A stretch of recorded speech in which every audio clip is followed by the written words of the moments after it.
আসসালামু আলাইকুম, আমি ইঞ্জিনিয়ার হাসান। আমার চ্যানেল পক্ষ থেকে আপনাদের সবাইকে স্বাগতম। আজকে আমি যে বিষয় নিয়ে আলোচনা করব সেটি হচ্ছে আমরা যারা বিল্ডিংয়ে কাজ করি, বিল্ডিংয়ে ইটের যে স্টক করা লাগে, যেখান থেকে ইট নিয়ে গাঁথনি কাজ করবে, সেখানে গুরুত্বপূর্ণ বিষয় হচ্ছে যে বালুর স্তূপ করে, বালুর একটু ভালোভাবে স্তূপ করে সেখানে যেন ইটগুলো ফেলা হয় সেটা লক্ষ্য রাখতে হবে।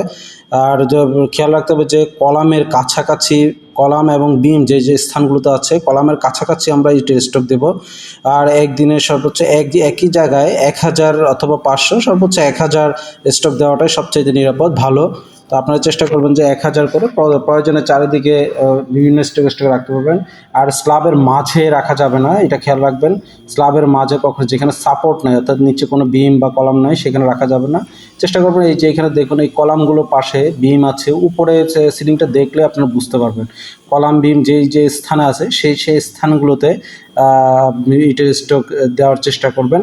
তাহলে এক্ষেত্রে অর্থাৎ যে স্ল্যাবটা আছে, এই ফ্লোরটা নিরাপদ থাকে। এটা বোঝা যায় না যে পরিমাণে একটা ভাইব্রেশন হয়, ঝাঁকুনি হয় ইট ফেলার সময়, এটা খেয়াল রাখবেন। আর সবসময় বসে ইটটাকে যতটুকু নিচু সম্ভব বসে ফেলার চেষ্টা করবেন, তাহলে ইটের কোনাগুলো ভাঙবে না। অনেকে কী করে, উপর থেকে ধুম করে ফেলে দেয়, এটা করা যাবে না। চেষ্টা করবেন যে বসে ইটগুলোকে যত্ন সহকারে দেওয়ার জন্য। আমরা এখানে গ্যাস বার্ন ইট স্টক করছি। আবার আরেকটাও চেষ্টা করতে পারেন যে ইটগুলোকে মাথা থেকে সরাসরি যেন স্টক দেওয়া যায়, সেটা আরও ভালো হয়, তাহলে ইটের কোনাগুলো ভাঙবে না। তো এইভাবে কাজ করলে আপনার বিল্ডিংয়ের যে ইটের গাঁথনি হবে, তখন প্লাস্টারে যখন কাজ করবেন, প্লাস্টারে মশলা বালু মিশ্রিত, এটা কম লাগবে, ইটের গাঁথনিও দেখতে ভালো লাগবে। তো ধন্যবাদ আমার ভিডিওটি মনোযোগ সহকারে দেখার জন্য, অনেক অনেক ধন্যবাদ।